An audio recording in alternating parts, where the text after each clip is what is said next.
Good morning. I am working on harvesting the last of my radish seeds. So I was waiting on all the red radish seeds to finally dry out, and we are set and ready. So I'm going to go ahead and pop them out of the pods and put them into an envelope.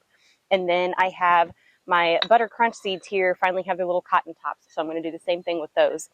And then I'll be ready to start work for the day. But I'm not going to chit chat for too long because it has been hot and humid. So of course the mosquitoes are very busy and I need to be able to close this up. So I'm going to do that and get these seeds harvested. And I will probably catch back up with you guys at lunchtime. I don't have a lot to do this morning. I intended to bake bread this morning and I forgot to put the dough out last night. So I had to go ahead and make it this morning. And then I'll bake it before I go to bed. So a genius thing to do on 100, and I think it's supposed to be like 103 heat index today. So, but tomorrow we're going to get a storm front and then we'll be done with the days where we have a heat index over 100 for a while. So thankfully we're going to have some normal weather. That will be nice. But anyhow, I'm going to stop chit chatting and I'm going to get to work.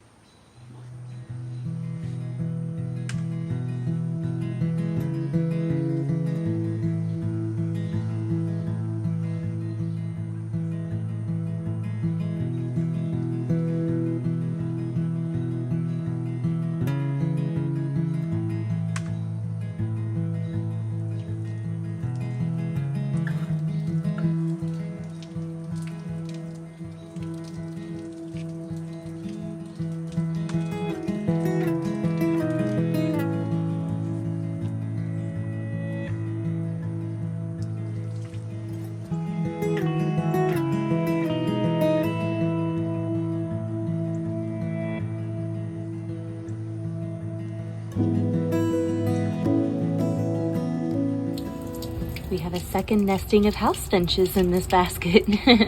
So I once again have to be very careful with it. I sure hope they're up and flown away by the time we go on vacation in August, because I need to be able to take these baskets down and set them in front of the water sprinkler, but we will see.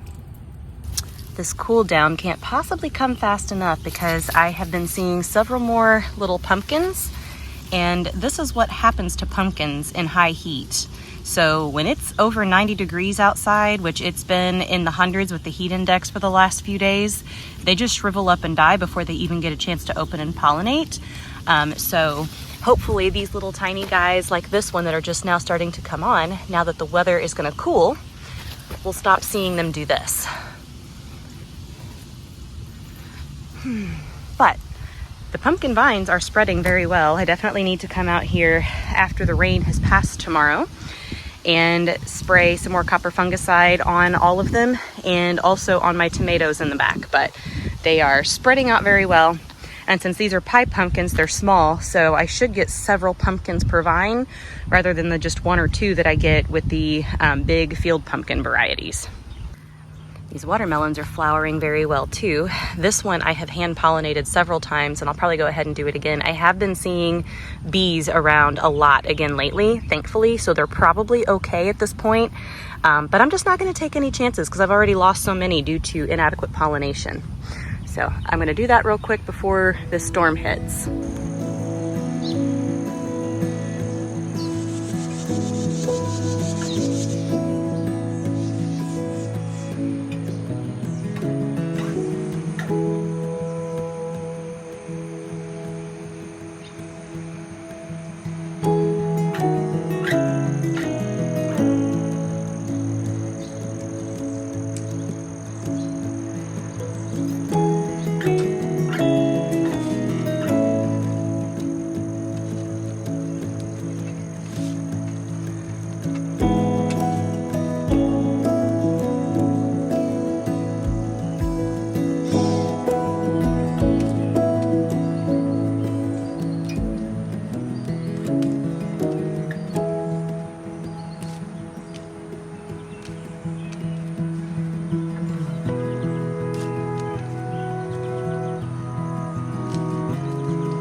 Hi, really quickly, I want to do my weekly meal plan with you guys. So if you're new here, I do just a very short little meal plan. I don't plan out every meal for every day. I'm only cooking for myself, but I like to batch prep one thing for each week that I will make on my lunch break on Mondays and then eat it for lunch the rest of the week. That way my lunch breaks are free to get things done that I need to get done and usually to film for you guys. So for next week, I'm going to do a veggie lasagna. Now, I like to share recipes, but I don't have a recipe for a veggie lasagna because it's one of those things that I just kind of put together. Um, but I am going to attempt making my own lasagna noodles for the very first time next week. I have a little pasta wheel, and then downtown there is a place that sells semolina flour, so I'm going to buy some of that, and we're going to give it a try and see what happens. And then also I make my own cashew cheese sauce, and I've done it so many times by this point that I just throw stuff in a blender and whip it together. But I am going to link a recipe for cashew cheese sauce so that you can check that out and make it if you want to. One other thing to note, I don't normally buy like plant-based cheeses from the store. I don't like to do things that are processed. I do like a little sprinkle of the plant-based mozzarella, however, on top of the lasagna, just as kind of a visual thing and a finishing touch.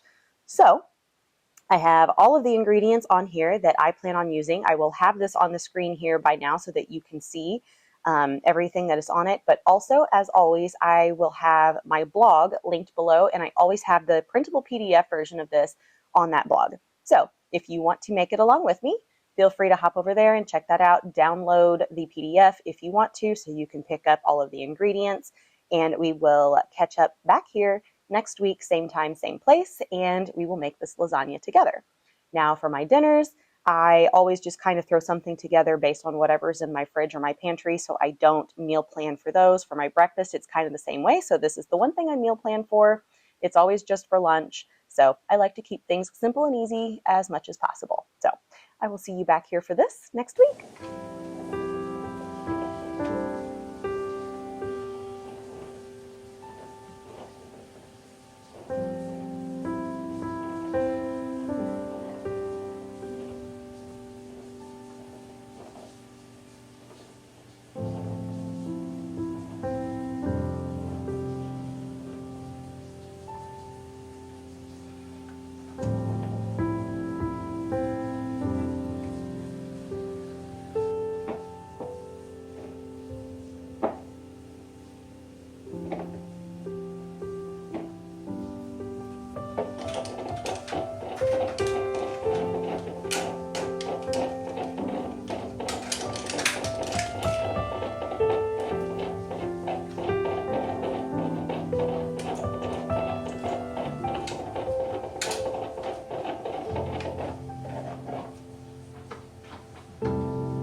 Hi, I am mic'd, so hopefully you can hear me over the sound of the cicadas. This is another one of those days that feels so much like fall because we had a cold front come through and now it's only in the low 80s for the high today and no humidity, so it's really, really nice. And I think this is going to be one of those afternoons where I have to bring the laptop out and work from my backyard. I just can't sit in an office when it's this nice out, but this is definitely not a normal vlog day. I normally take Thursdays off, but if you notice that I didn't do any batch prep cooking this week, or at least on this vlog, that is because I decided to do a what I eat in a day as a plant-based nutritionist video, and I filmed that on Monday, and I batch prepped my meal in that vlog. So if you're curious, you can go check that out, but that means I didn't start this vlog until Tuesday.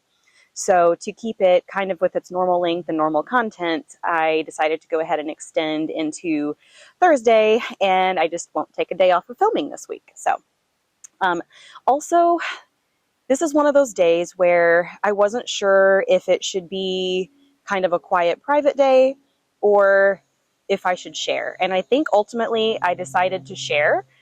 This is a day that is going to be significant from here forward because it was 1 year ago today that we lost my grandma. And you might have seen I believe it was the staycation vlog part 2, which is when we celebrated her birthday. My grandma's birthday was the day after mine, and kind of made a meal and picked some flowers to put on her grave and did some things to kind of remember her. But today is the anniversary of her death, and it is the first year.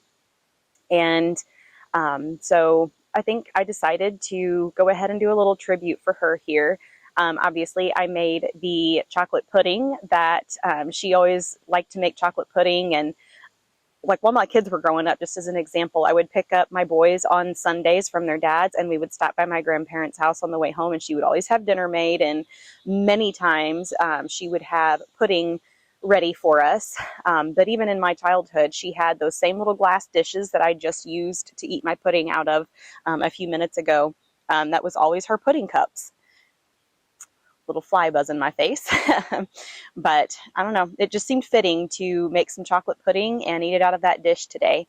But My grandma was always my best friend growing up. She's always been, well, my grandparents both. My grandpa, fortunately, is still with us, but she was always my best friend growing up, and closer to them than I've ever been any other people in my life. And I, I think it's strange to consider with grandparents, we will spend more years of our lives without them than we have with them. You know, my grandma died when I was 38 years old. And, you know, God willing, I'll have another 50 plus years. And so ultimately, I will have spent more of my life without her, without both of my grandparents, than I've had with them. And that's really strange to think of, just given the level of the impact that they've had on my life. But I can't imagine a world in where even 50 years from now, you know, they're not as vivid in my mind as they are today. So without getting all sappy and emotional, I kind of want to just leave it here.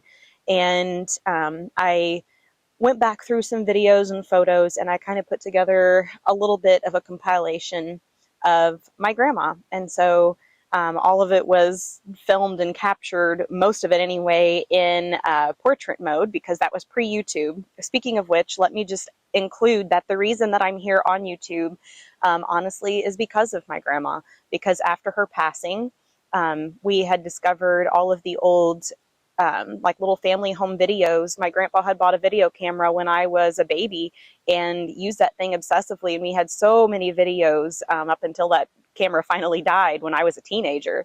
And because of that, we were able to go back and have them transported onto like a thumb drive and make them digital. A girl that I went to high school with did that for us.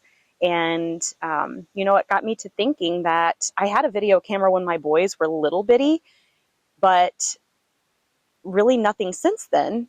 And, you know, I'm so grateful to have video to go and look back on of my grandparents and my parents and, you know, just different family members growing up, because my grandpa captured it all on film. And I thought, what better way for my loved ones, if they're, you know, curious once I'm gone, which who knows that many years from now where YouTube will be, but to just have something to go back and look at as well. So that was kind of my motivation for finally starting YouTube. I actually was a journalism major in college. I've always been a writer, lifelong a reader and a writer. I've always written in journals and notebooks. And then when blogs started, I had various blogs over the years, but I had never really considered video journalism. It just never even occurred to me. And as it turns out, I seem to enjoy creating videos even more than I like writing. So lo and behold, you learn something new about yourself all the time. I was 38 years old before I realized that even though as much as I love writing and as good as I am at writing, I thoroughly enjoy this better. It is more creative, more expressive. So anyway, I'm going to stop chit-chatting, and I'm going to leave you with some video footage and some photos of my grandma. So thank you for being here today.